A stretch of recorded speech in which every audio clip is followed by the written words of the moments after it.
Three sisters trapped under rubble. One desperate phone call to a number saved as emergency.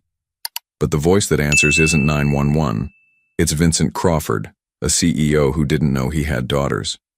For 8 years, Rachel Bennett told her girls their father was dead. One collapsed house and one phone call shatter every lie. What really happened 8 years ago? And why did Rachel choose poverty over the man who would have given them everything? Before this story begins, subscribe to the channel and type "love" in the comments. A beautiful piece of good news may come your way very soon. And don't forget to tell us where you're watching from. The rain hammered against the cracked windows of the small rental house on Birch Street, like angry fists demanding entry. 8-year-old Clara Bennett sat on the threadbare couch, her arms wrapped protectively around her 2 younger sisters, 7-year-old Hannah and 7-year-old Zoe. The electricity had gone out an hour ago, and the only light came from the street lamp outside, casting long, dancing shadows across the peeling wallpaper. "I'm scared," Zoe whimpered, her tiny fingers clutching her favorite stuffed rabbit, its ear torn and hanging by a thread. "The house is making weird noises." "It's just the storm, sweetheart," Clara whispered, trying to sound brave even though her own heart was pounding. She'd heard those noises before, creaking, groaning sounds that made the house feel alive and angry. Their mother, Rachel, had called the landlord 3 times this month about the cracks in the ceiling, the way the walls seemed to lean inward, the foundation that shifted whenever heavy rain came. But Mr. Peterson never fixed anything. He just collected the rent and ignored their calls.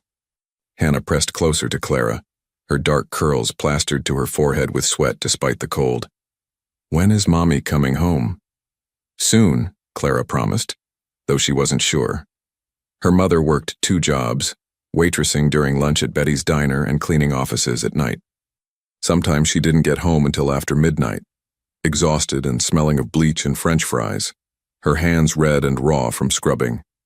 The house groaned again, louder this time, and a chunk of plaster fell from the ceiling, shattering on the floor near the television. All 3 girls screamed. "We should go outside," Hannah said, her voice trembling. Clara shook her head. "Mommy said we should never go outside when she's not home. It's not safe." But Clara, the house, the world exploded. It happened so fast that Clara's mind couldn't process it. One second they were sitting on the couch and the next everything was falling. The ceiling collapsed in a roar of splintering wood and crashing plaster. The walls buckled inward. Clara threw her body over her sisters as debris rained down on them, sharp and heavy and endless. She felt something slam into her shoulder, heard Zoe screaming, tasted dust and fear. Then silence. Terrible, suffocating silence. Clara couldn't move. Something heavy pinned her legs and her left arm throbbed with pain. She could feel Hannah beneath her, still breathing, thank God. But where was Zoe? "Zoe!" Clara coughed, the dust choking her. "Zoe, answer me." "I'm here," came a tiny, terrified voice from somewhere to the left. "Clara, I can't move." "Something's on my leg." "Don't move, okay? Just stay still. We're going to be okay." But Clara didn't know if they would be okay. The rain was still falling, now pouring through the destroyed roof and soaking them. She could hear sirens in the distance, but they seemed so far away. She tried to shift to free herself, but the beam across her legs wouldn't budge. "Hannah, are you okay?" Clara asked. "My arm hurts." Hannah sobbed. "I want Mommy." "I know, baby. I know." That's when Clara remembered the phone. Their mother's old phone, the one she'd left charging on the kitchen counter. Clara had seen it there before everything collapsed. If she could just reach it, if it was still there, still working. She stretched her right arm out, groping through the darkness and debris. Her fingers touched something smooth and rectangular. The phone. She pulled it toward her, her heart racing. The screen was cracked, but when she pressed the button, it lit up. 3% battery. Clara's hand shook as she unlocked it. She knew her mother's passcode, 1234, because Rachel always said she couldn't remember complicated numbers. The home screen appeared, and Clara quickly opened the contacts. There were only 3 numbers saved: Betty's Diner, their landlord Mr. Peterson, and one labeled simply, Emergency 911. Thank God, Clara thought. She tapped the emergency number, her finger trembling so hard she almost missed it. The phone rang once, twice, 3 times. Then a deep, masculine voice answered. Hello? It wasn't 911. It wasn't the automated emergency system Clara had learned about in school. It was a real person, a man, and he sounded rushed and worried. Please, Clara gasped, her voice breaking. Please help us. Our house fell down. We're trapped. Me and my sisters, we can't get out, and it's raining, and whoa, slow down, the voice said, suddenly focused and intense. Take a breath, sweetheart. Tell me your name. Clara Bennett. I'm 8, and my sisters are 7 and 7, and our house collapsed and we're under the pieces and I don't know what to do. Clara, I need you to listen to me very carefully. You're being so brave right now. I'm going to help you, okay? First, tell me, are you hurt? Are your sisters hurt? I think we're okay. Hannah says her arm hurts. Zoe's leg is stuck. I can't move my legs. Where's your mother? Where's your father? We don't have a daddy. He's dead. And Mommy's at work. She doesn't know. Please, we need help. There was a strange sound on the other end of the line, like a sharp intake of breath. Then the man's voice came back, harder and more commanding than before. Clara, I need your address right now. 247 Birch Street in Riverdale, the blue house with the broken fence, but, Mister, who are you? This was supposed to be 911. My name is Vincent, the man said, and I promise you, Clara, I'm going to get you out of there. I'm already in my car. I'm coming to you right now. Do you understand? I need you to be strong for just a little bit longer. Can you do that for me? Something in his voice made Clara believe him. She didn't know why. She'd never talked to a stranger on the phone before, and her mother always warned her about trusting people she didn't know. But this man, Vincent, he sounded like he really cared, like he would move heaven and earth to help them. Okay, Clara whispered. I'll try. That's my brave girl, Vincent said, and there was something in his voice that made Clara's chest feel warm despite the cold and fear. Now tell me about your sisters. What are their names? Hannah and Zoe. Hannah likes to draw and Zoe loves her stuffed rabbit. His name is Mr. Hoppy. Those are beautiful names. Vincent's voice had changed, gone softer somehow. Clara, I'm going to stay on the phone with you until I get there, okay? You're not alone anymore. I'm calling the fire department on another phone right now. They'll be there soon too. Just keep talking to me. Tell me about your family. What does your mother do? She works really hard. 2 jobs. She's always tired, but she tries to smile for us. She makes the best pancakes on Sunday mornings when she's not working. She says we're her whole world. I'm sure you are, Vincent said quietly. And your father, did your mother tell you what happened to him? She said he died before you girls were born. She doesn't like to talk about it. It makes her sad. There was another long pause. Then Vincent said, What color are your eyes, Clara? It was such a strange question that Clara almost laughed despite everything. Green, like Mommy's. Hannah and Zoe have brown eyes. Green, Vincent repeated, and his voice cracked slightly. God. Mr. Vincent, are you okay? I'm fine, sweetheart. I'm just driving very fast. I'm about 10 minutes away now. Can you still hear me clearly? Yes. The phone says 2% battery, though. That's okay. We're going to make it. Clara, I need you to check on your sisters again. Make sure they're still awake and talking to you. Can you do that? Clara called out to Hannah and Zoe, making sure they responded. Hannah was crying quietly, and Zoe was singing a soft, trembling song their mother always sang to them. You are my sunshine. The sound of her baby sister's voice made Clara want to cry, but she held it together. She had to be strong. Vincent said so. They're both awake, Clara reported. But Zoe sounds really scared. Tell her help is coming. Tell her that someone who cares about you very much is on his way, and he's not going to let anything happen to you. Tell her... Vincent's voice broke completely. Tell her that her daddy is coming to get her. Clara's blood went cold. What? But our daddy is dead. Mommy said... Clara, listen to me. Vincent's voice was urgent now, almost desperate. I can't explain everything right now, but I need you to trust me. I'm going to get you out of there. All three of you. And then we're going to figure this out together, okay? But I don't understand. 1% battery. The phone beeped. Clara, stay with me. I'm turning onto Birch Street right now. I can see the house. I can see the fire trucks. Clara. The phone went dead. Clara dropped it, her mind reeling. What did he mean? Their father was dead. Their mother had always said so, but Vincent had said. The sound of sirens filled the air, so close now. Voices shouted outside. Heavy footsteps crunched through debris. Hello? Is anyone in there? This is the Riverdale Fire Department. We're here, Clara screamed with every ounce of strength she had left. We're here. Please help us. I've got them, someone shouted. 3 children trapped in the center of the collapse. We need the rescue team now. Then another voice, deeper and more desperate than all the others. Get out of my way. Those are my daughters in there. Move. Clara heard arguing, heard someone trying to stop the man, heard him say, I don't care if it's dangerous. I'm going in. And then, through a gap in the debris above her, Clara saw a face, a man's face, streaked with rain and fear. He had dark hair and intense blue eyes that locked onto hers with such fierce protection that Clara's breath caught. Clara, the man, Vincent said, his voice breaking with emotion. I've got you. I've got all of you. You're safe now. He reached down and began lifting the beam off her legs with strength that seemed superhuman, fueled by pure desperation. Firefighters rushed to help him, and within minutes, Clara was free. Vincent pulled her into his arms, holding her so tightly she could barely breathe, and she felt him shaking. Hannah, Zoe, he called, still holding Clara.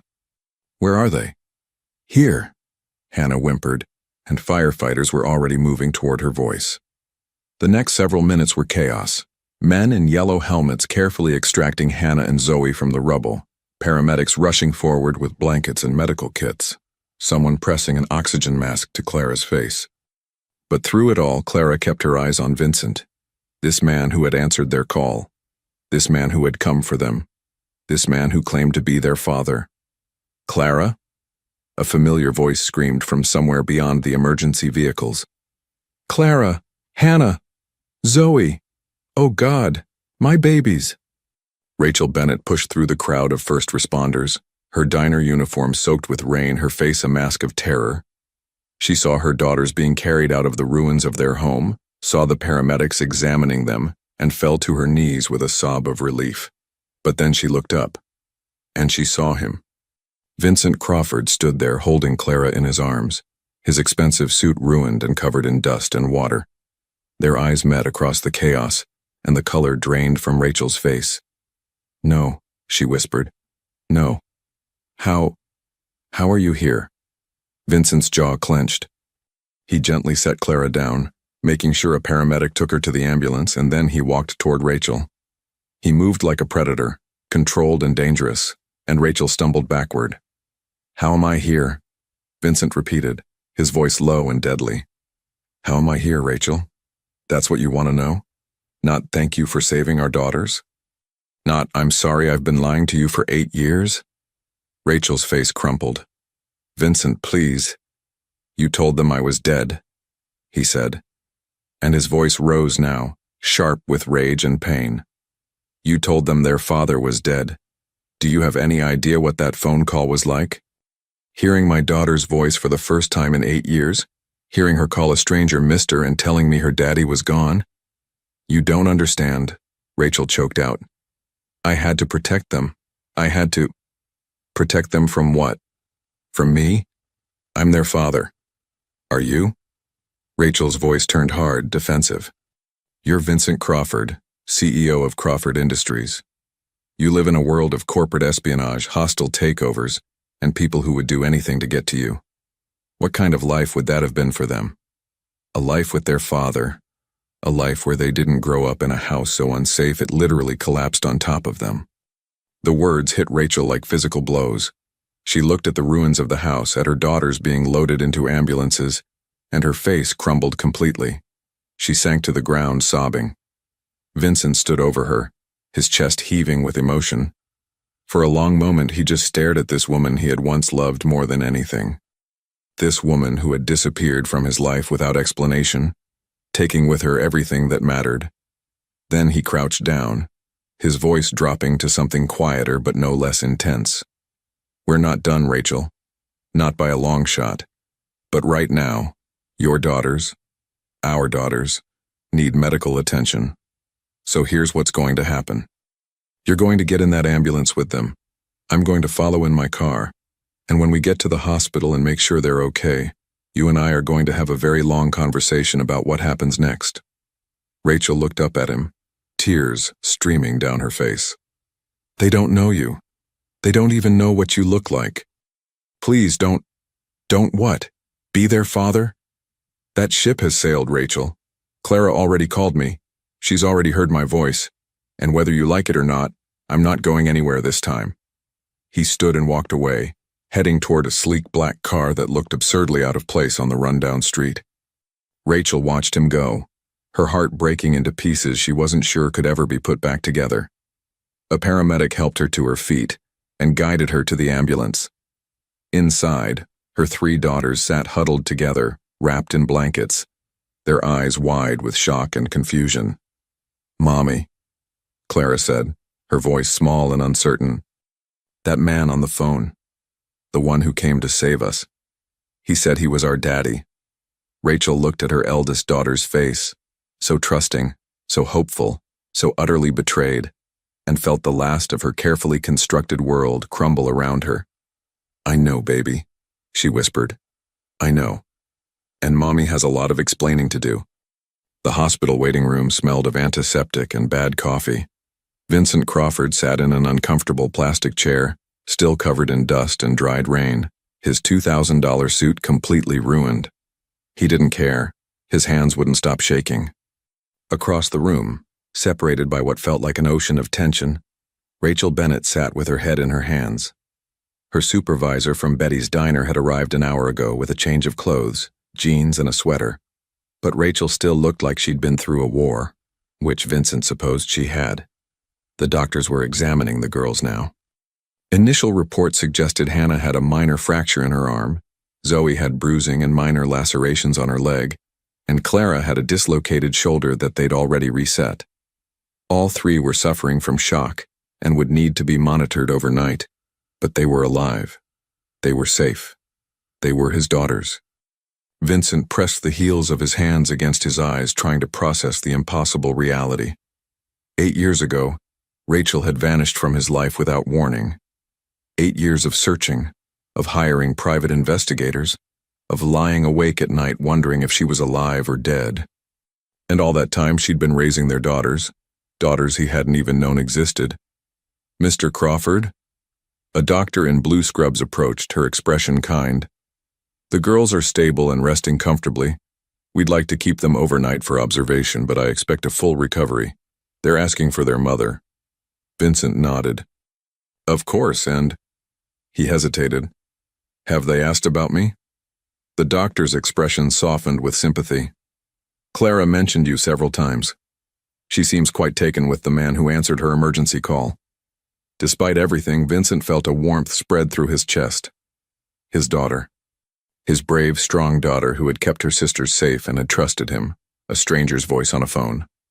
Rachel stood and started toward the examination rooms, but Vincent caught her arm. "We need to talk. Now." "Vincent, they need to see you're okay, and then they need rest. This hospital has a cafeteria. Give them 10 minutes with you and then meet me there. If you're not there in 30 minutes, Rachel, I swear to God I'll petition the court for custody before the sun comes up." Rachel's face went pale. "You wouldn't. Try me." She pulled her arm free and disappeared through the doors to the examination area. Vincent watched her go, his heart a confusing storm of rage, relief, and something that felt dangerously close to the love he'd thought was long dead. 28 minutes later, Rachel slid into the chair across from him in the hospital cafeteria.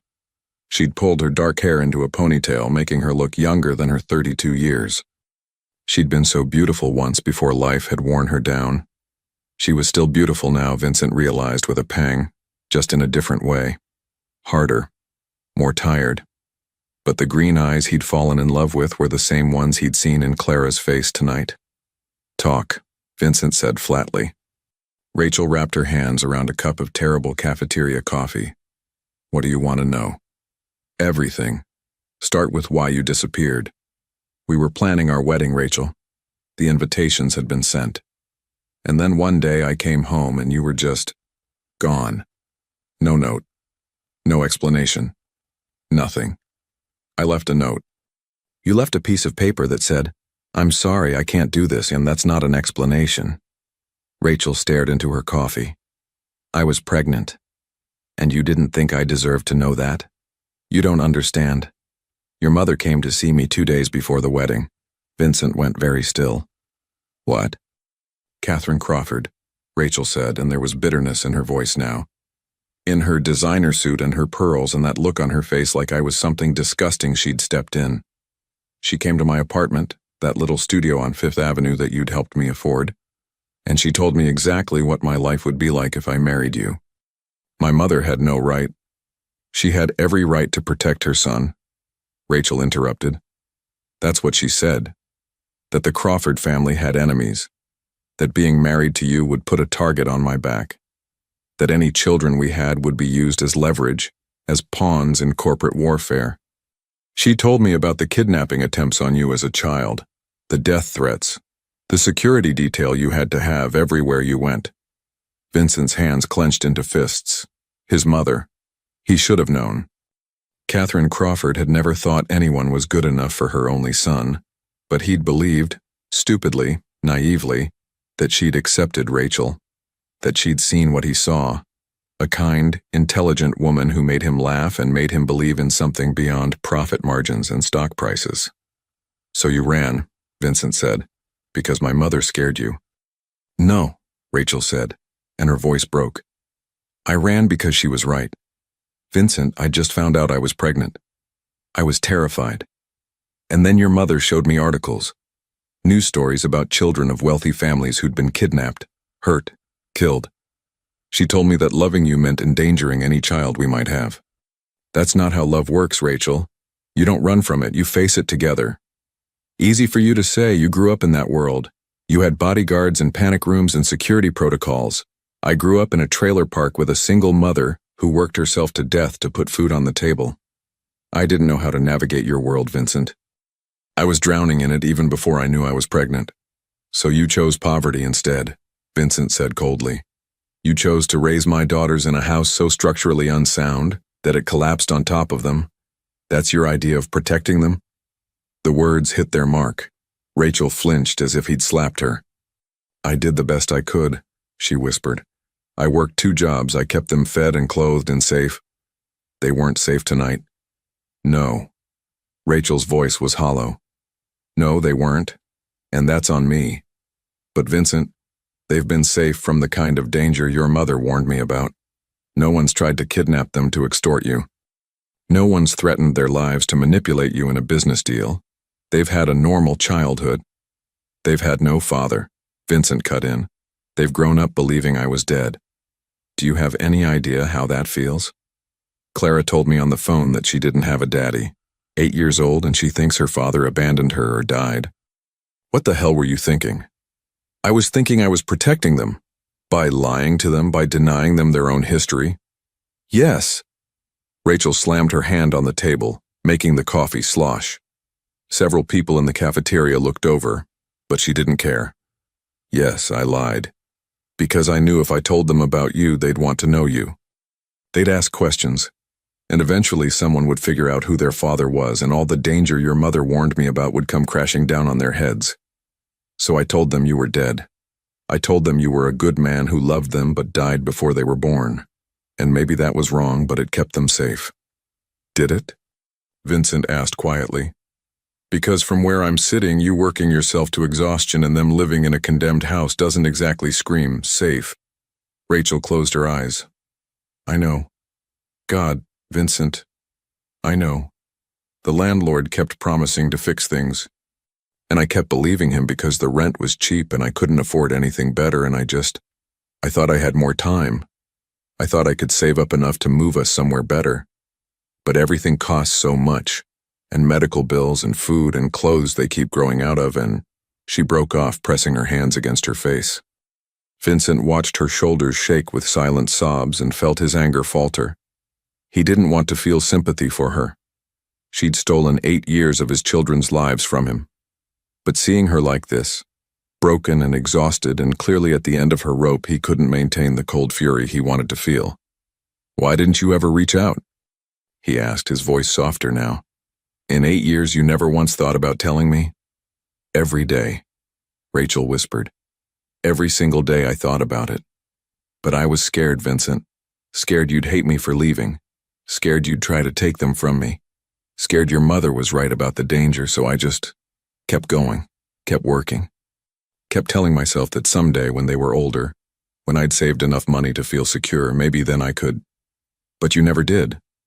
"No, I never did." They sat in silence for a long moment. Vincent's mind was racing. He had daughters. 3 beautiful, brave little girls who didn't know him, who thought he was dead, who had nearly died tonight while he sat in his penthouse office, completely unaware they existed. "The phone," Vincent said suddenly. "The number saved as emergency, that was my private line. How did you have that?"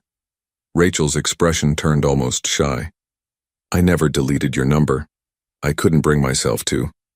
But I changed the name in my contacts to emergency because I told myself that if anything ever happened, if the girls were ever in real danger, I'd call you. And I gave Clara my passcode last year, after she turned 8. I told her that if there was ever an emergency and I wasn't there, she should call that number. You saved my number for 8 years," Vincent said slowly, trying to understand. "You programmed my private line into your phone as an emergency contact. You gave your daughter access to it, but you never called. I never needed to. Until tonight." Vincent leaned back in his chair, staring at this woman who had shaped his life without him even knowing it. "What happens now, Rachel?" She looked at him with red-rimmed eyes. "I don't know. What do you want to happen?" "I want to know my daughters," Vincent said immediately. "I want to be part of their lives. I want, God, Rachel, I want everything you stole from me." "I know." Her voice was small. "And you have every right to that. But Vincent, they don't know you. You're a stranger to them. A stranger who saved their lives, yes, but still a stranger. We can't just tell them you're their father and expect everything to be okay." "Then what do you suggest?" Rachel twisted her hands together. "Give them time. Let them get to know you gradually. And please, please don't make me the villain in this story. They're just children. They don't need to know about all the mistakes their mother made." Vincent studied her for a long moment.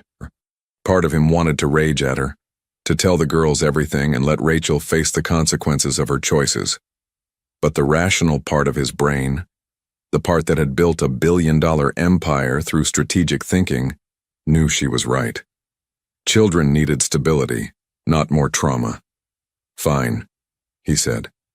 "We'll do this slowly.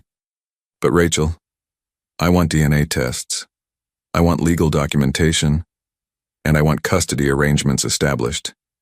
You don't get to disappear with them again." "I won't. I promise I won't." "Your promises don't mean much to me right now." Rachel accepted that with a nod. "Fair enough." Vincent stood, exhaustion finally catching up with him. "I'm going to check on them, and then I'm going to a hotel. I'll be back first thing in the morning." "Vincent," Rachel called as he started to walk away. "Thank you for saving them, for coming when Clara called. Whatever happens next, whatever you think of me, thank you for that." Vincent looked back at her, at this woman who had once been everything to him and was now the mother of his children and not much else. "I didn't do it for you, Rachel. I did it for them."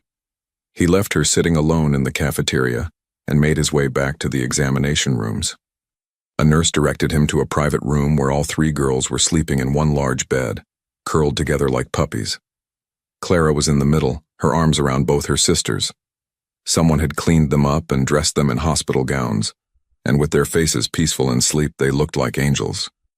Vincent pulled up a chair and sat down, just watching them.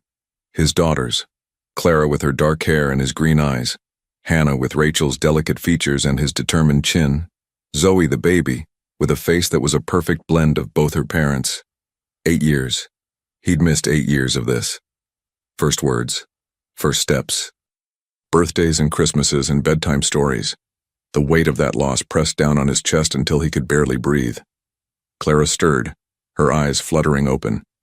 She saw him sitting there and went very still, clearly trying to remember who he was and why he was there. Then recognition dawned. "Mr. Vincent?" she whispered. "Hey, brave girl," Vincent said softly. "How are you feeling?" "My shoulder hurts a little, but the doctor gave me medicine." She was quiet for a moment then. "You came. You really came when I called." "Of course I did. I told you I would." "You said—" Clara hesitated, biting her lip.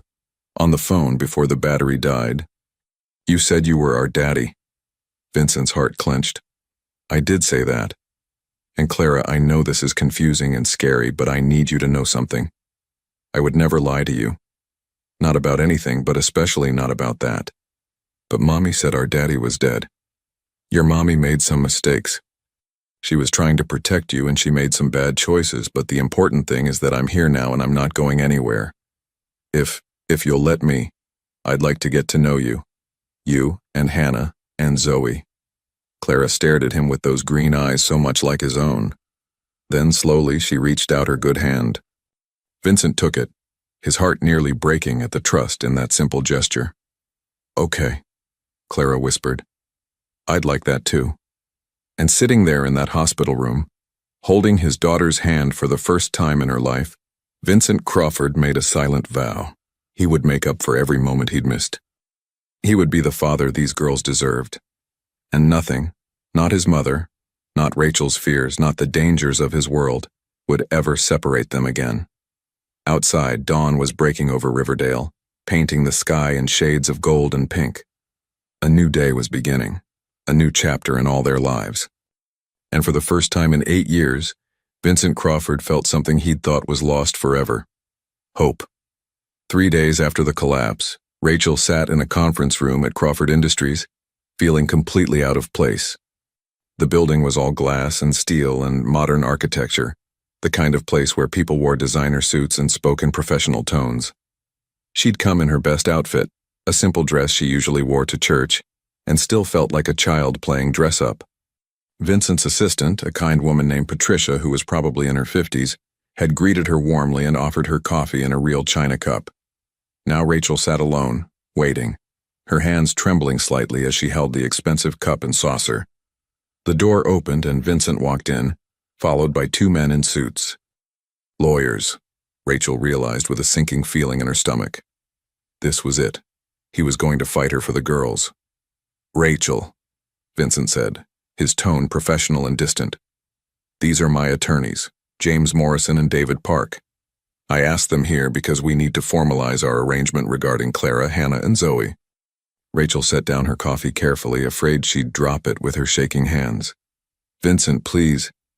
"Before you panic," Vincent interrupted, sitting down across from her. "I want to make something clear. I'm not trying to take the girls away from you. Despite everything, they love you. You're their mother. But Rachel, we need legal agreements in place. Custody arrangements, financial support, educational planning, medical decisions, all of it." Rachel blinked back tears of relief. You're not going to fight me for them?" "No." Vincent's expression softened slightly. "Well, not unless you give me a reason to. The DNA tests came back this morning. They're definitely mine. Clara and Hannah are fraternal twins. Did you know that?" "Twins?" Rachel stared at him. "But they were born a year apart. Apparently you had what's called superfetation. You were pregnant with Clara when you conceived Hannah. It's extremely rare. The doctor said it's about 1 in a million. Rachel's mind reeled. Twins. Her 2 oldest daughters were twins, conceived a month apart but born nearly a year apart. She'd never known. How had she never known? "Zoe," Vincent continued, "is from a later pregnancy, obviously. The genetic markers show she's also mine. So legally I have 3 daughters, and legally I have rights. But Rachel, I'm not interested in destroying you or punishing you. I'm interested in what's best for the girls." "What does that mean?" Rachel asked quietly. James Morrison, the older of the two lawyers, pulled out a stack of documents. Mr. Crawford has proposed the following arrangement. Joint legal custody, with primary physical custody remaining with you. He'll have liberal visitation rights, which initially will be supervised as the children adjust to knowing him. He'll cover all medical expenses, educational costs, and provide substantial monthly child support. Additionally, he's secured you and the girls a safe, stable home. A home? Rachel repeated. Vincent slid a folder across the table. It's a 4-bedroom house in Maplewood, good schools, safe neighborhood, yard for the kids to play in. The deed is in your name, Rachel, mortgage paid in full. You'll never have to worry about a landlord again. Rachel opened the folder with trembling hands. Inside were photos of a beautiful 2-story house with a white picket fence and a maple tree in the front yard. It was the kind of house she'd only dreamed about, the kind she'd driven past and imagined what it would be like to live there. I can't accept this, she whispered. Vincent, this is too much. It's not nearly enough, Vincent said flatly. My daughters nearly died because you couldn't afford a safe place to live. I'm not letting that happen again. This isn't charity, Rachel. This is me taking care of my children. But the child support alone is $15,000 a month, Vincent said, which I'm told is standard for someone of my income level with 3 children. You can use it for whatever they need. Clothes, food, activities, college savings, I don't care. But they will never go without again, understand? Rachel stared at the amount on the paper. $15,000 per month. That was more than she currently made in 6 months working 2 jobs. I don't know what to say, she managed. Say you'll sign the agreement, Vincent replied. Say you'll let me be part of their lives. Say you'll never run from me again. I won't. I promise I won't, but Vincent. She looked up at him, needing him to understand. They're still adjusting. Clara is fascinated by you, but Hannah and Zoe are confused. They keep asking me why I lied about you being dead. I don't know how to explain it in a way that makes sense to them. Then tell them the truth. Tell them you were scared and made a mistake. Children understand fear, Rachel. What they don't understand is continued deception. He was right. Rachel knew he was right. But admitting her failures to her daughters felt like the hardest thing she'd ever have to do. There's one more thing, Vincent said. He pulled out another document. This is a restraining order against my mother, Catherine Crawford. She's not to come within 500 feet of you or the girls. Ever. Rachel's eyes widened. Vincent, she's your mother. She's the reason you ran, Vincent said coldly. She's the reason I missed 8 years of my daughter's lives. I've already informed her that she's cut off from the family trust and is no longer welcome in my life. If she tries to contact you or the girls, you call the police immediately and me. I'll handle it. That seems extreme. She threatened you, Rachel. She manipulated you into abandoning me and keeping my children from me. There is no amount of extreme that's too much for that. My father agrees, by the way. He's appalled by what she did. Rachel hadn't thought about Vincent's father, Richard Crawford. He'd always been kind to her in the brief times they'd met. How is your father? Disappointed in my mother. Thrilled about the girls. He wants to meet them when you're ready. Their grandfather, Rachel said softly. They have a grandfather. And do you have siblings? I don't think I ever asked. One sister, Veronica. She's a doctor in Seattle. I called her yesterday. She's flying out next week to meet her nieces, aunts, uncles, grandparents, an entire family tree that Rachel's daughters had never known about because of her fear and her choices. The weight of what she'd done pressed down on her chest. When can I see them? Vincent asked, and for the first time since she'd entered the conference room, his professional mask cracked. I know you want to take things slow, but Rachel, I need to see them. It's been 3 days since the hospital. 3 days of knowing they exist and not being with them. They're at my friend Linda's apartment, Rachel said. We've been staying there since the house, since everything happened. I was going to move us into a motel this weekend, but if it's really ours. The keys are in the folder, Vincent said.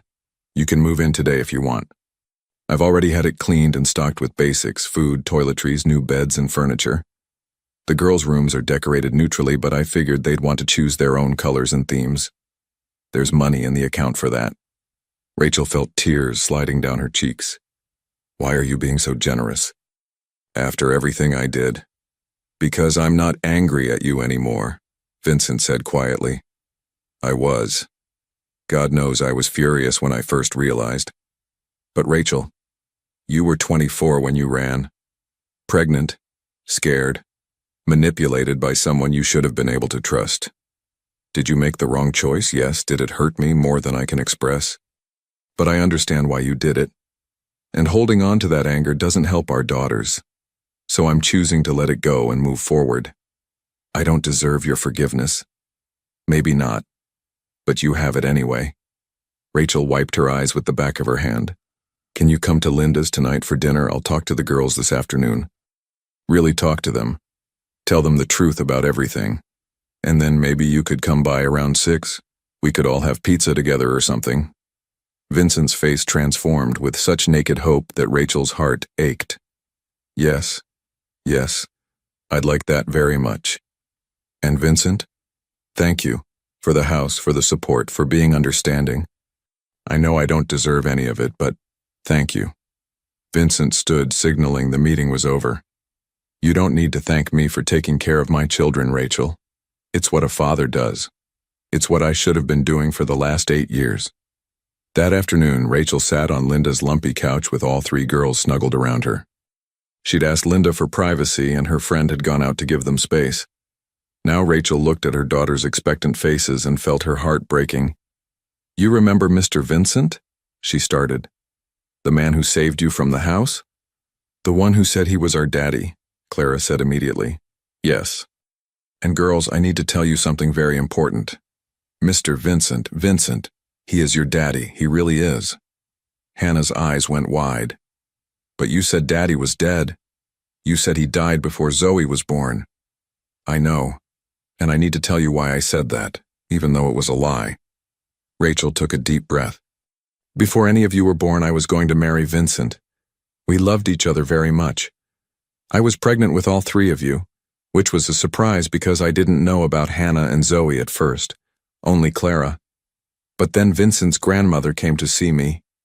We have a grandmother? Zoe interrupted, her 4-year-old mind latching onto the exciting detail. You do, but she's not a nice grandmother. She said some really mean, scary things to me. She told me that Vincent's family had enemies, people who might want to hurt me or hurt any babies we had. And I got so scared that I ran away. I left Vincent without explaining, and I never told him about you girls because I thought I was protecting you. But Mommy, Clara said slowly, that doesn't make sense. Mr. Vincent seems really nice. Why would anyone want to hurt us? Because Vincent is very rich and very important, Rachel tried to explain.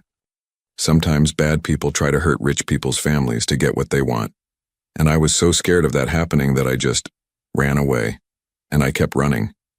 And I told you girls that your daddy was dead because I thought that was safer than you knowing the truth. So you lied, Hannah said, and there was hurt in her voice. You lied to us our whole lives. I did, and I'm so sorry. It was wrong. I was wrong. I should have been brave enough to trust that Vincent would keep you safe. Instead, I made a terrible mistake, and I hurt a lot of people because of it. Silence fell over the small living room. Clara was processing, her 8-year-old brain trying to understand the complicated adult emotions. Hannah looked betrayed, her arms crossed over her chest, and Zoe just looked confused. Is he a good daddy? Zoe finally asked. Rachel thought about Vincent answering that desperate phone call.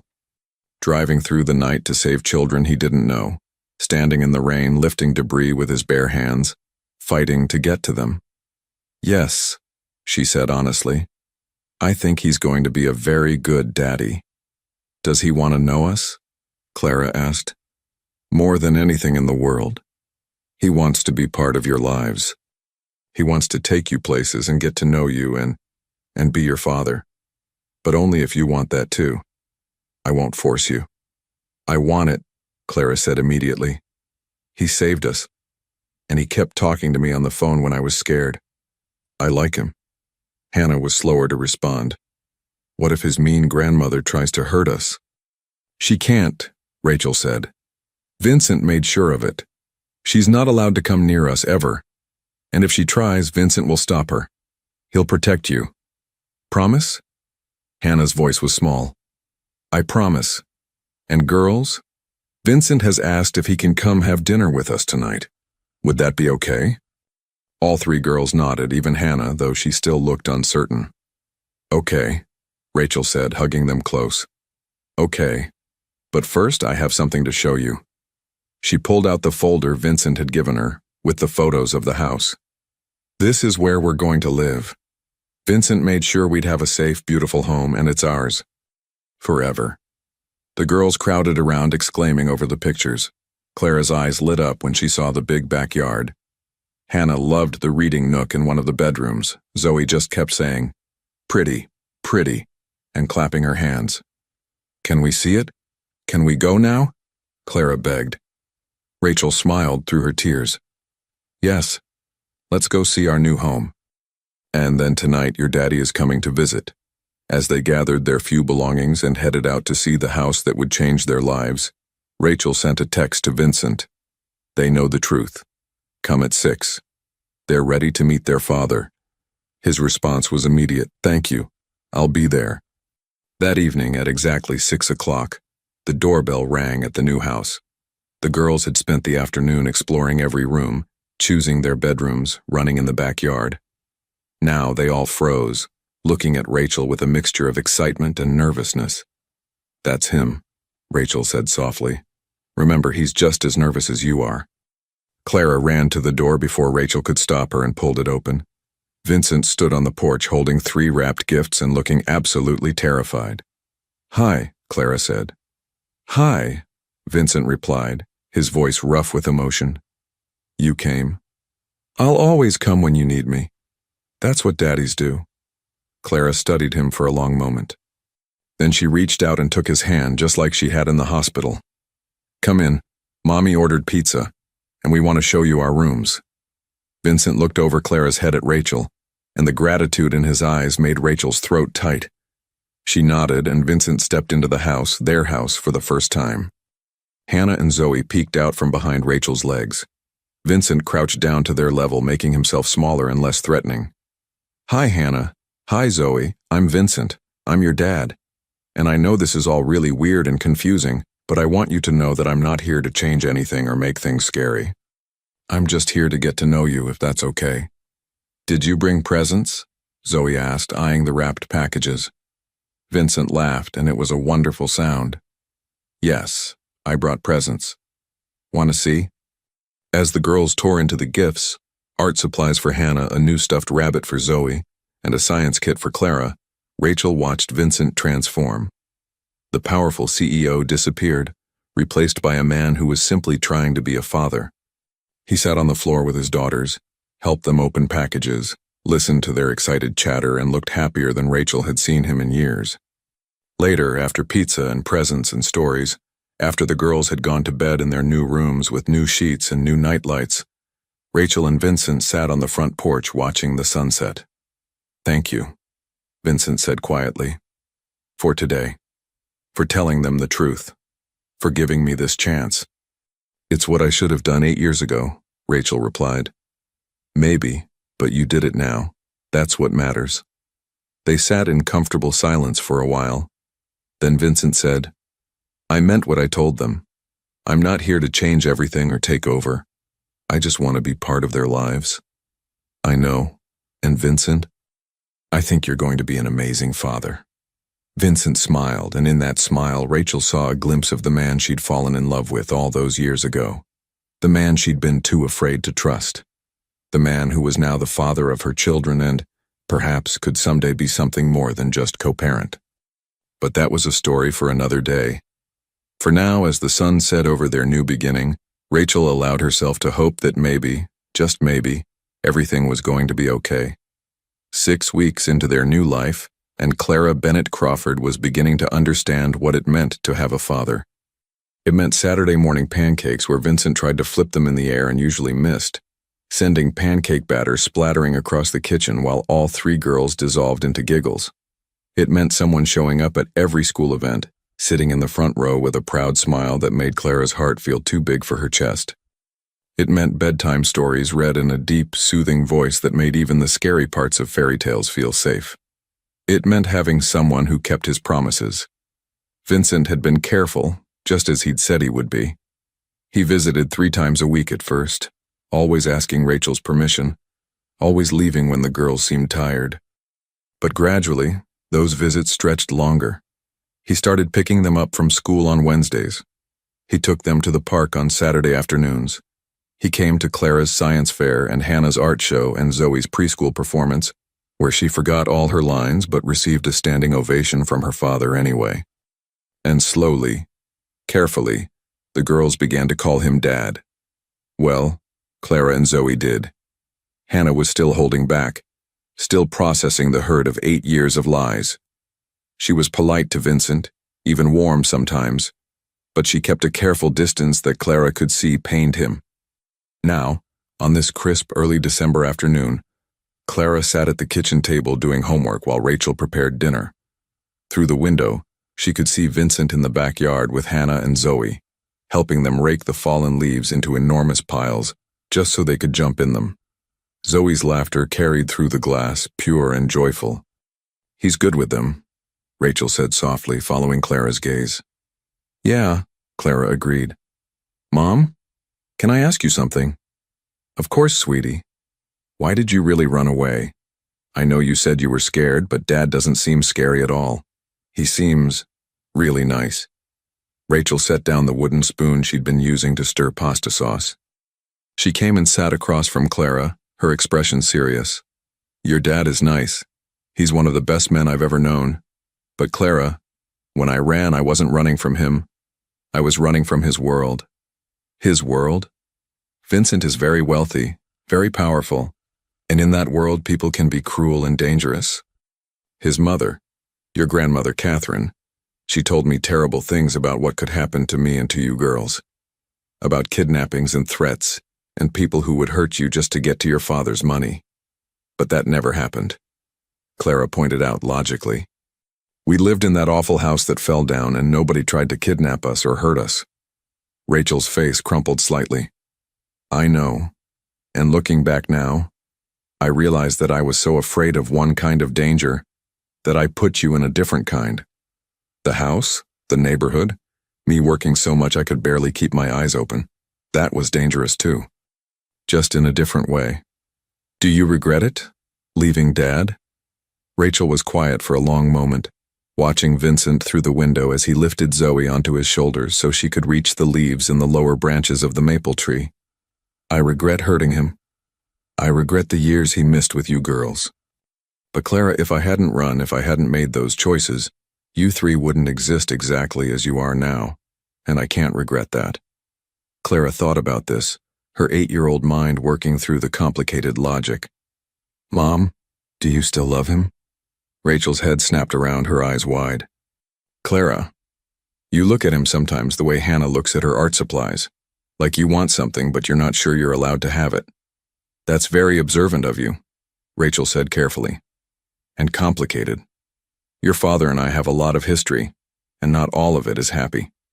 Right now we're focused on being good parents to you 3. That's all." But Clara had seen the way her mother's face softened when Vincent laughed, had noticed how Rachel always dressed a little nicer on days Vincent was coming over, had caught them talking late into the evening after the girls went to bed, their voices low and intimate through the walls. The back door burst open and Zoe tumbled in, covered head to toe in leaf bits, with Vincent right behind her looking equally disheveled. "Daddy, again," Zoe demanded.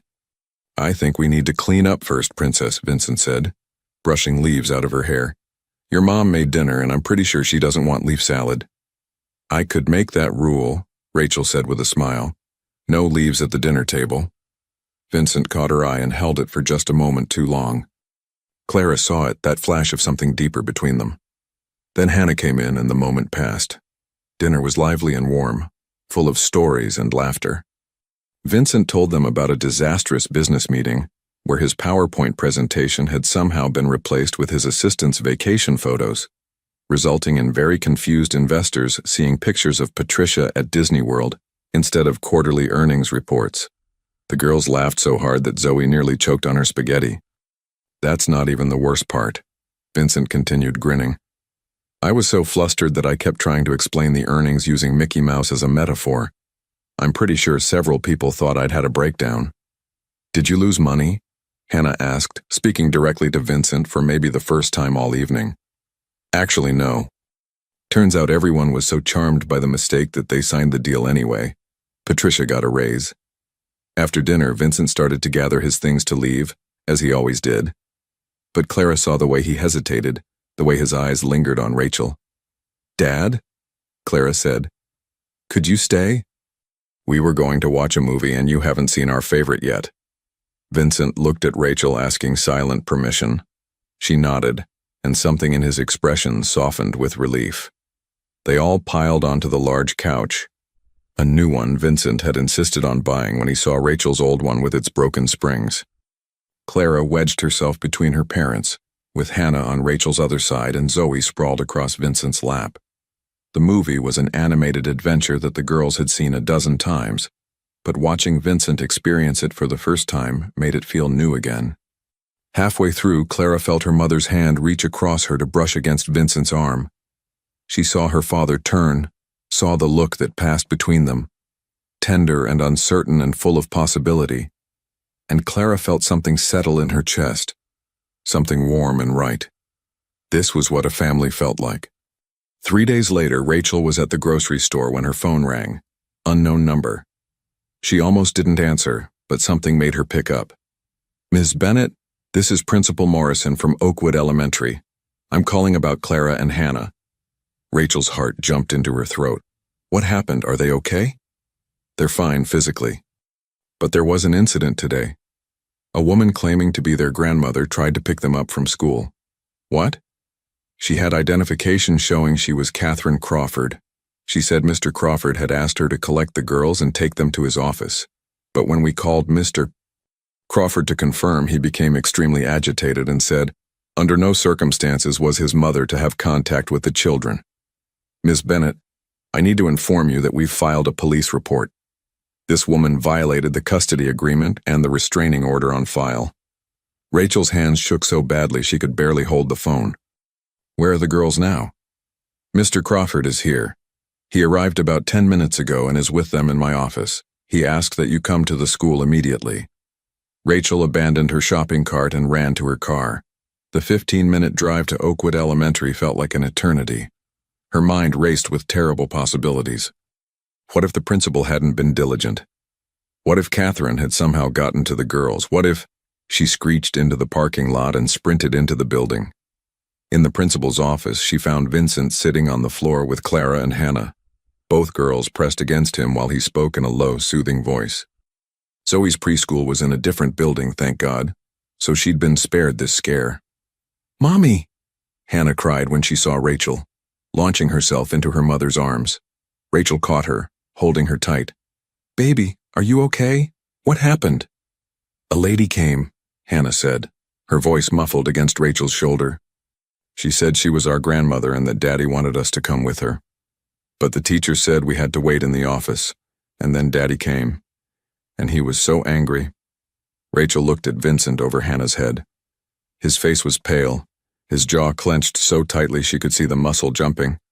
But when he spoke to the girls, his voice was gentle. I wasn't angry at you two. I was angry at the situation. You did everything right. You went with your teacher, you didn't go with someone you didn't know, and you were so brave. Principal Morrison cleared her throat. Ms. Bennett, Mr. Crawford, I want to assure you that we take security very seriously. The only reason Mrs. Crawford got as far as the classroom was because she had identification and seemed to know specific details about the children. But at no point were Clara and Hannah in her custody. We followed protocol exactly. I want to see the security footage, Vincent said, his voice hard. And I want copies for the police. Of course. Detective Morrison, no relation, is already reviewing it. Rachel's head was spinning. Vincent, what did she want? Why would she try to take them? Vincent stood, his expression dark. because my mother doesn't accept that she's lost control. I'm going to handle this, Rachel. I promise you she will never get near our children again. How can you promise that? She violated a restraining order in broad daylight at an elementary school. Because... Vincent stopped, running his hand through his hair in frustration. Because I'm going to take away the only thing she cares about more than control, her reputation and her standing in society. My lawyers are already drawing up papers to have her declared mentally unfit to manage her own affairs. It's the only way to keep her from using her resources to hurt us. Rachel stared at him. Vincent, that's your mother. She tried to take my daughters, Vincent said, and his voice was steel. She could have traumatized them. She violated a court order. She's proven she's willing to go to any lengths to destroy what we're building. So yes, Rachel, I'm going to do what I should have done 8 years ago when she drove you away. I'm going to stop her. Permanently. Later that night, after the girls were finally asleep, Zoe blissfully unaware of the day's drama, Clara and Hannah exhausted from fear and stress, Rachel and Vincent sat in the living room.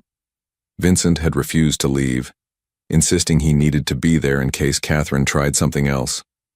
I can't believe she did that, Rachel said for the 100th time. I can't believe she actually went to their school. She's desperate, Vincent said. When I cut her off from the company and the trust, I took away her power. She's been making calls, trying to turn my board members against me, spreading rumors about you. Today was her trying to regain control the only way she knows how. By taking the girls. Yes. Rachel wrapped her arms around herself. I was so scared, Vincent.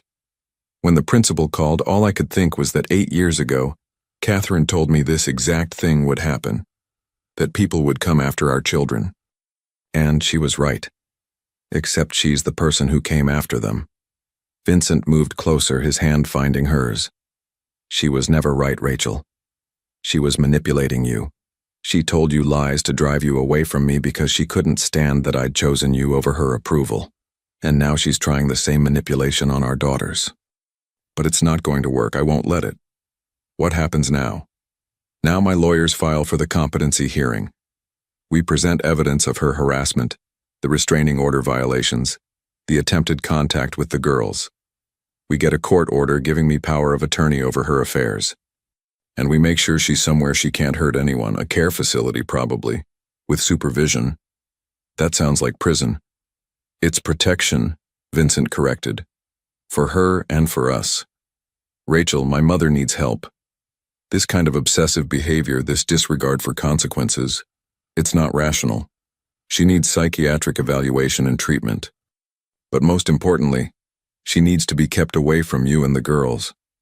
Rachel nodded slowly. The girls asked me tonight if all grandmothers are mean. I didn't know what to tell them. Tell them that their grandfather Richard is wonderful and can't wait to meet them properly. Tell them that their Aunt Veronica is flying in next week and is bringing presents. Tell them that family is complicated, but we choose to surround ourselves with people who love and protect us. Is that what we are now? Rachel asked softly. A family? Vincent looked at her, really looked at her, and Rachel saw everything in his eyes. The hurt, the hope, the love that had never quite died. I'd like us to be. Not just for the girls. Rachel, I know we have history and complications and 8 years of pain between us. But these last 6 weeks, being part of their lives, being around you again, it's made me remember why I fell in love with you in the first place. Rachel's breath caught.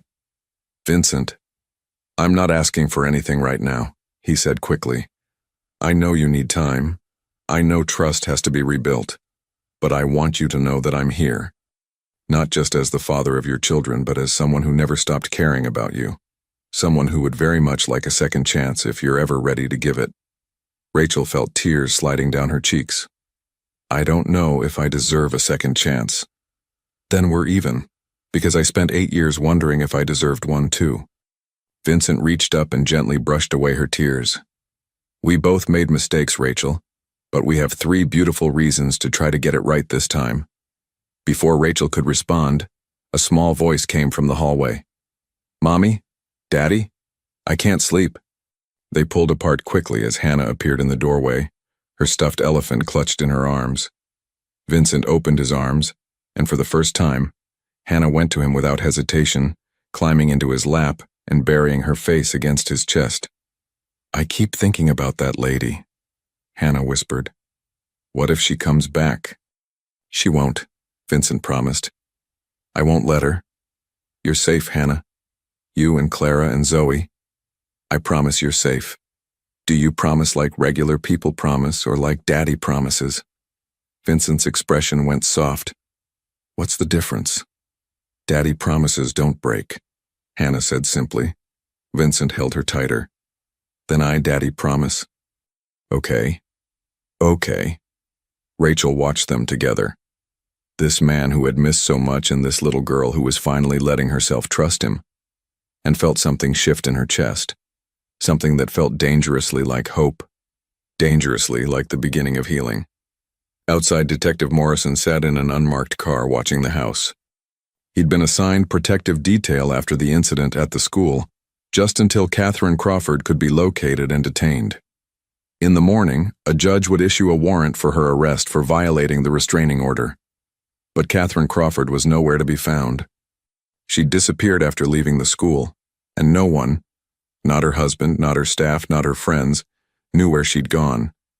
And that, Detective Morrison thought grimly, was what worried him most. The gala was Vincent's idea. A charity event, he'd explained to Rachel 2 weeks after the school incident, to raise money for children's housing stability, in honor of Clara, Hannah, and Zoe, and all the children who've experienced unsafe living conditions.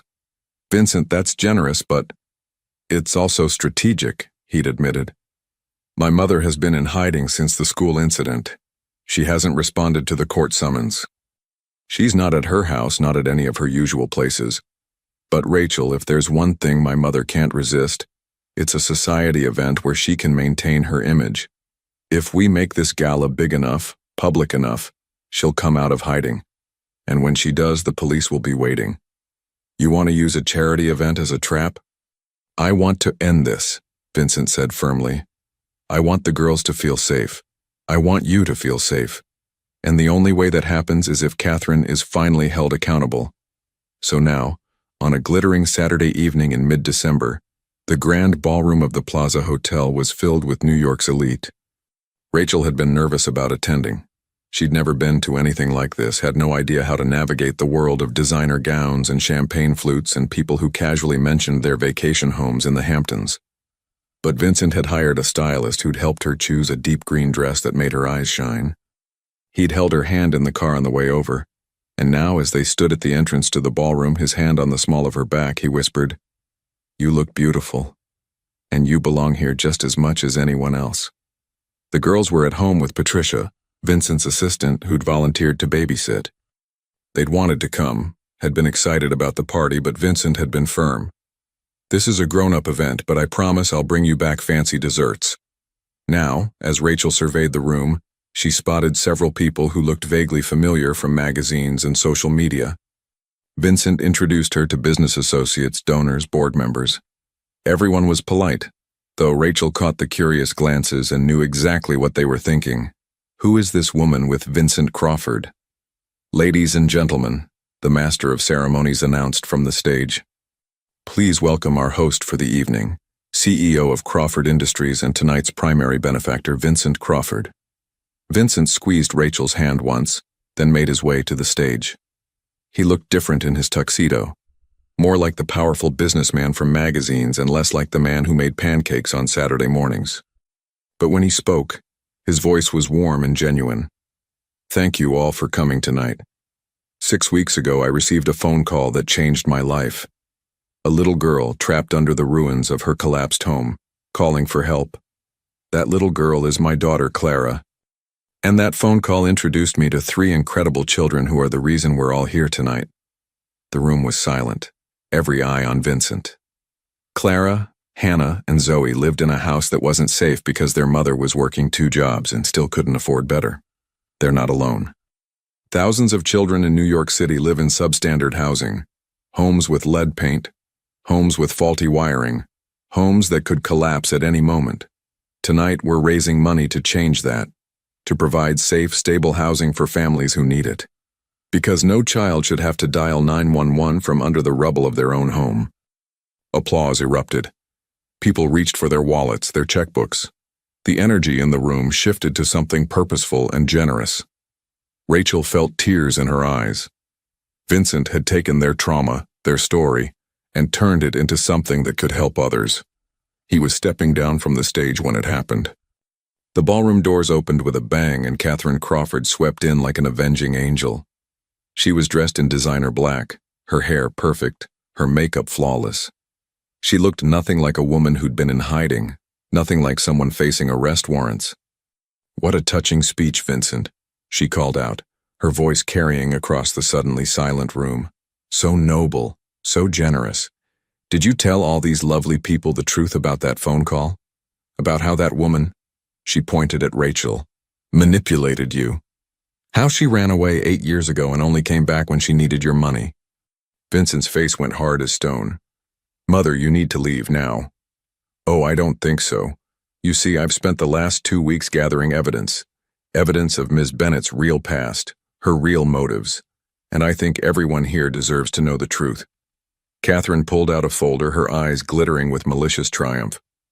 "Did you know Rachel Bennett has a juvenile record? Sealed, of course, but money can unseal almost anything. Theft, Vincent. She stole from her employer when she was 17. And her mother? Convicted fraud. It runs in the family." Rachel felt the blood drain from her face. Yes, she'd stolen food from the grocery store where she worked when she was 17, because her mother was sick and they had no money and she was desperate. It had been a stupid, desperate act that had been expunged from her record. And yes, her mother had been convicted of writing bad checks. But that had nothing to do with who Rachel was now, who she'd tried to be for her daughters. "Catherine," Vincent said, his voice deadly calm as he moved toward his mother. "You need to stop talking right now." "Why? Because I'm telling the truth? This woman is a con artist, Vincent. She trapped you with those children, probably not even yours. And now she's living in a house you bought, spending your money, worming her way back into your life." "They are mine," Vincent cut her off.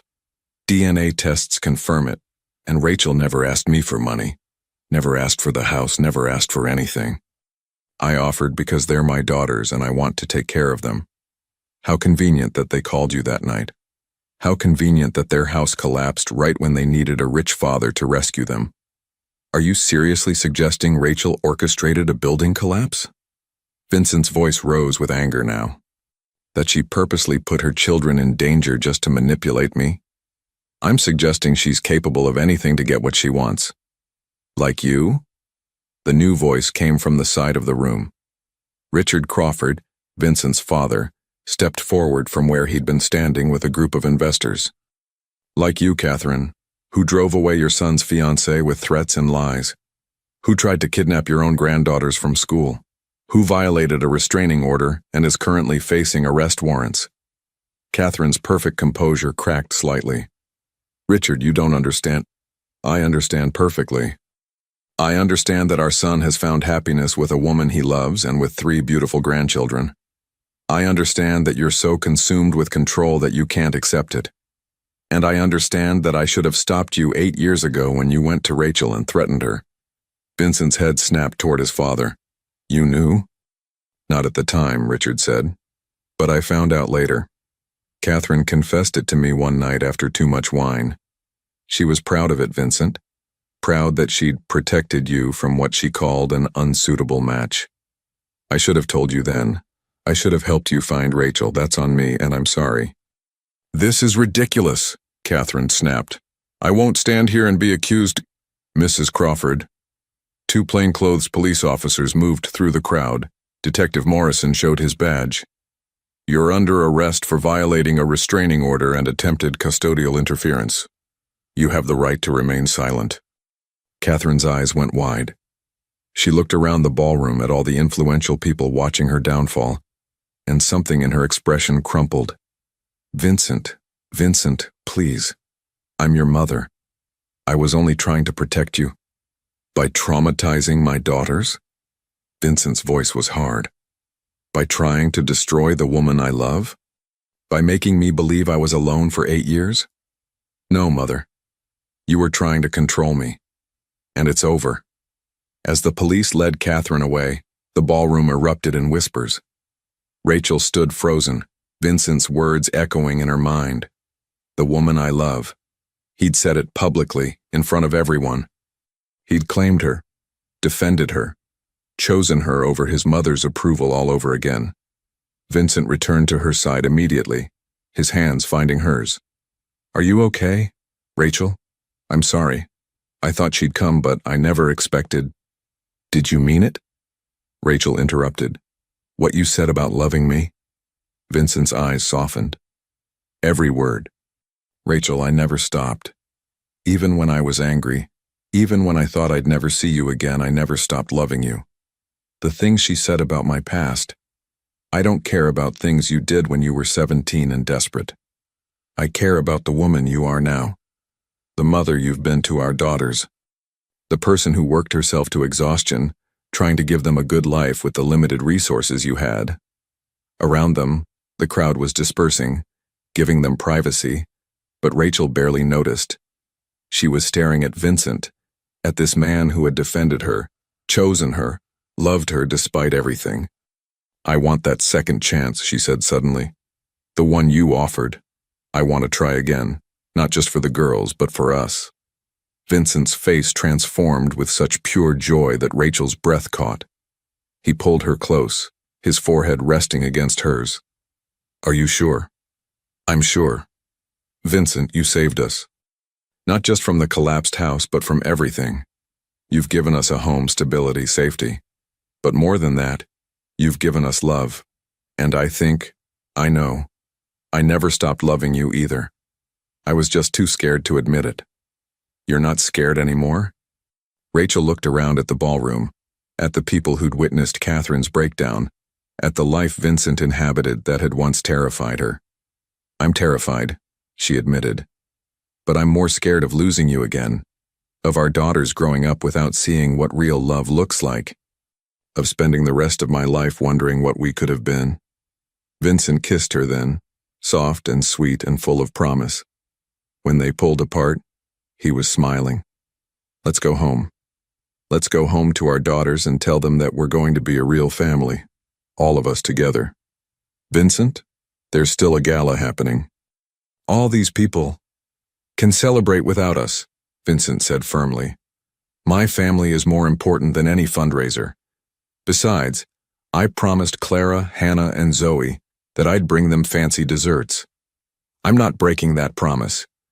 They collected an absurd amount of petit fours and chocolate truffles from the dessert table, making the catering staff laugh at their enthusiasm. Then they slipped out of the plaza and into Vincent's car, leaving the gala and the drama and Catherine's public arrest behind them. On the drive home, Vincent held Rachel's hand tightly, occasionally lifting it to press a kiss to her knuckles. The city lights glittered around them, beautiful and full of possibility. I need to tell you something, Vincent said quietly. About my mother. The competency hearing is scheduled for next week. My lawyers think we have a strong case. But Rachel, if she's declared incompetent, she'll be placed in a psychiatric facility for evaluation and treatment. That's my mother.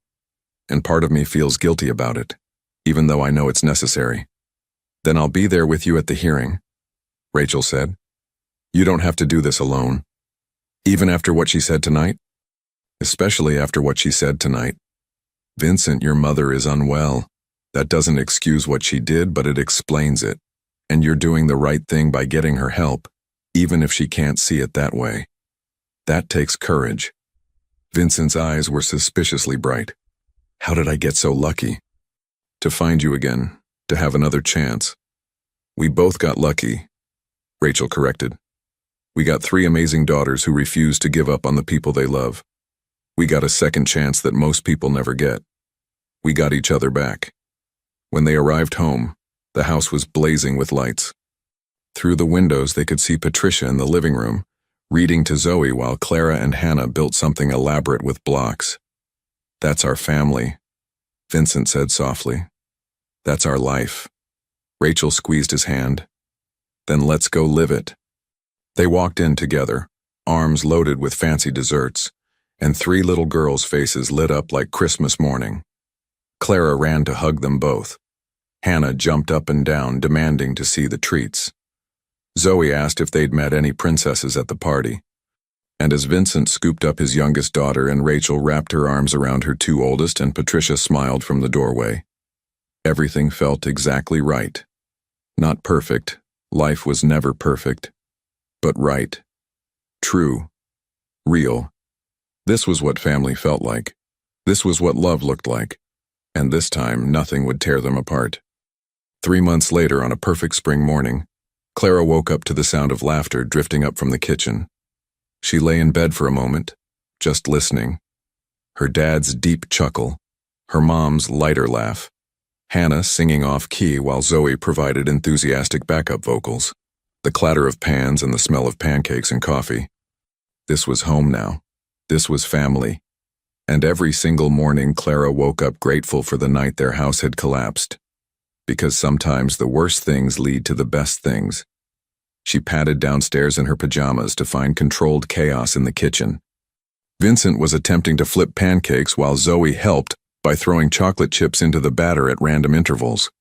Rachel was making eggs and bacon while Hannah set the table with exaggerated care, making sure each fork was perfectly aligned. "Morning, sleepyhead," Vincent said when he spotted Clara. "Pancakes will be ready in 5 minutes." "I helped," Zoe announced proudly.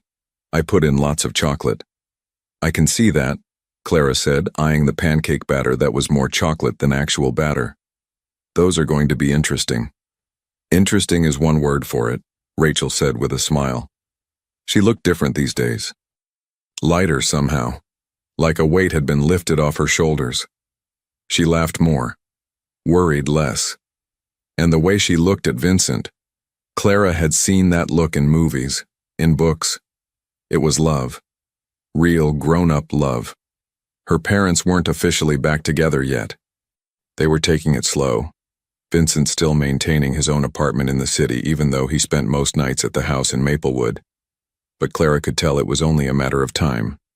She'd caught them kissing in the hallway last week when they thought all the girls were asleep. She'd seen the way her dad looked at her mom when she wasn't paying attention, like she was the most precious thing in his world. "Girls," Vincent said, as he served up pancakes that were indeed more chocolate than anything else, "I need to talk to you about something." Hannah immediately looked worried. "Is Grandmother Catherine coming back?" "No, sweetheart. She's getting help at a special hospital and she'll be there for a long time. This is good news, I promise." All 3 girls looked at him expectantly. Vincent glanced at Rachel, who nodded encouragingly. "So, you know how your mom and I have been spending a lot of time together?" Vincent started. "You mean like every day?" Clara said. "Yes, like every day. Well, we've been talking and we think we'd like—" He stopped, suddenly looking nervous. Clara had never seen her father nervous before. "Rachel, help me out here." Rachel laughed and came to stand next to him. "What your dad is trying to say is that we'd like to be a real family. Officially. He's asked me to marry him and I said yes." For a moment there was shocked silence. Then Zoe screamed with delight. Hannah burst into tears, happy ones, Clara realized quickly. And Clara felt her own eyes fill with tears as she launched herself at both her parents, hugging them tight. "You're getting married?" Hannah sobbed. "Like for real married? And Daddy will live here all the time?" "For real married," Vincent confirmed, holding his family close. "If you girls are okay with that. I know it's been a big adjustment having me in your lives. I don't want to push anything you're not ready for." "Are you kidding?" Clara said, her voice muffled against his chest. "We've been waiting for this since forever, or at least since we knew you existed. Does this mean we can call you Daddy instead of Dad?" Zoe asked. "Hannah still calls you Vincent sometimes and it's weird." Hannah blushed. "I was just getting used to it." "You can call me whatever you're comfortable with," Vincent said gently. "There's no rush, Hannah. We have all the time in the world now." After breakfast, those chocolate-heavy pancakes were actually delicious, Clara decided. Vincent said he had a surprise. He made them all get in the car, refusing to tell them where they were going. They drove for about 20 minutes into a neighborhood Clara didn't recognize. Vincent pulled up in front of a large building with a colorful playground in front. A sign read, New Beginnings Family Housing Center. What is this? Rachel asked. This is what we raised money for at the gala, Vincent explained. It's been in development for years, but your story, our story, gave it new momentum. It's a transitional housing facility for families escaping domestic violence, homelessness, or unsafe living conditions. 40 apartments, plus a community center with childcare, job training, and support services. He turned to look at his family. And I'd like to name it after you three. The Clara, Hannah, and Zoe Center for Family Housing. If that's okay with you. Clara felt tears spring to her eyes again. Really? You'd name it after us? You're the reason it exists. The night you called me, Clara, you weren't just saving yourselves. You were saving every family who'll live here, every child who'll grow up safe because of this place. That deserves to be remembered. They got out of the car and walked through the facility. It was beautiful, bright and clean with apartments that had full kitchens and multiple bedrooms. The community center had a library, a computer lab, and a large playroom where children were already playing under the supervision of trained staff. A woman approached them, a toddler on her hip and 2 older children trailing behind her. Mr. Crawford, I'm Janet Rodriguez. My family is one of the first residents here. It's wonderful to meet you, Ms. Rodriguez. I just wanted to say thank you. 6 months ago, we were living in our car. My ex-husband was dangerous and I had nowhere safe to go with my kids, but this place, it gave us a fresh start. My oldest just started school. I got a job through the training program, and for the first time in years, my children sleep without fear. She looked at Clara, Hannah, and Zoe. You must be the girls this place is named after. Thank you. Thank you for being brave enough to make that phone call. Thank you for sharing your story so other families could be helped. Clara didn't know what to say. She'd just been scared that night, just trying to save herself and her sisters. She'd never imagined it would lead to something like this. You're welcome, she finally managed. I'm glad you're safe now. As they toured the rest of the facility, meeting other families and seeing the difference the center was making, Clara understood something important. Bad things happened sometimes. Houses collapsed. Mothers made mistakes. Grandmothers did terrible things, but those bad things didn't have to be the end of the story. They could be the beginning of something better. That afternoon, back at home, Rachel gathered the girls in the living room. There's something else we need to talk about. Your dad and I have been discussing the wedding. Ooh, can I be a flower girl? Zoe asked immediately. You can all be in the wedding, Vincent said. But we were thinking, instead of having a big ceremony with lots of people we barely know, we'd like to do something small, just family. Your grandfather Richard, your Aunt Veronica, a few close friends, and you three, of course. We'd like you to be part of the ceremony, Rachel added, not just watching, but participating. Because this isn't just your dad and me getting married, it's all of us becoming an official family. Like a family wedding? Hannah asked. Exactly like that. The wedding was planned for a month later, in the backyard of the house in Maplewood under the maple tree that had survived the autumn leaves and winter snows and was now blooming with spring flowers. It was intimate and perfect. Just 20 people who truly mattered. Clara, Hannah, and Zoe wore matching lavender dresses that they'd picked out themselves.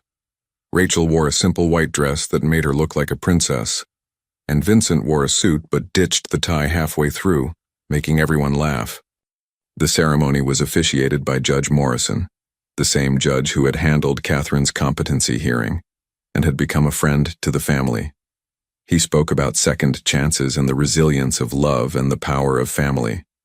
Vincent and Rachel, Judge Morrison said, you've traveled a difficult road to get here. You've faced obstacles that would have destroyed most couples, but you've chosen forgiveness over bitterness, hope over fear, love over everything else. And in doing so, you've created something beautiful, not just for yourselves, but for your 3 remarkable daughters. He turned to the girls.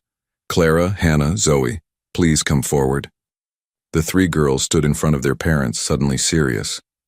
Today your parents are making vows to each other, Judge Morrison said, but they'd also like to make vows to you. Vincent, Vincent crouched down so he was eye level with his daughters. His voice was thick with emotion. Clara, Hannah, Zoe, I promise to always be there when you call. I promise to protect you, guide you, and love you unconditionally. I promise to show up for every moment that matters and most of the moments that don't. I promise to be the father you deserve every single day for the rest of my life. Rachel knelt next to him. And I promise to never let fear make my decisions again. I promise to be honest with you, even when the truth is hard. I promise to show you what it means to be strong and to ask for help when you need it. I promise to love you and your father with everything I have. And we promise, Vincent and Rachel said together, to show you what a real family looks like. Together. There wasn't a dry eye in the small gathering. Richard Crawford was openly weeping. Aunt Veronica was sniffling into a handkerchief. Even Judge Morrison had to pause to collect himself. Then Clara did something that hadn't been planned. She reached out and took her parents' hands, and Hannah and Zoe followed suit, creating a circle.